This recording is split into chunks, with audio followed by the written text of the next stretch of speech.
Hello mga kaibigan, ito po si DJ Role ang naglilingkod para sa inyo. Nandito ngayon tayo sa loob ng isang klase, sa loob ng isang classroom dito sa Universidad ng San Carlos. Ngayon, may interviewin tayo isang estudyante, Bachelor of Secondary Education, major in Communication Arts. Ito ngayon siya. Tatanungin nga natin siya kung ano ang kanyang feelings about sa kanyang major. Kung talagang gusto niya ba talagang maging guro.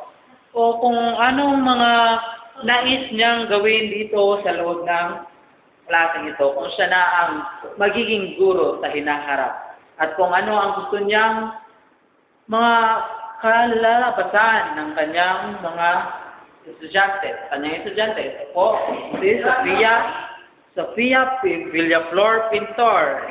Ano pong sasabihin?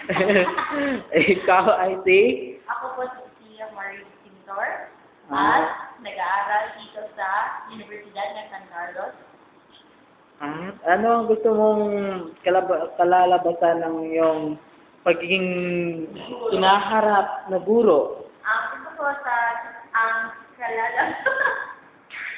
sa pagiging guro ko ay may matutunan ng mga estudyante galing sa akin. Ayan. Ano pa? Yes, actually, hindi ko talaga gusto maging guro, kaya yan na. Sige, ikaw na. Yun po ang kanyang mga sinabi.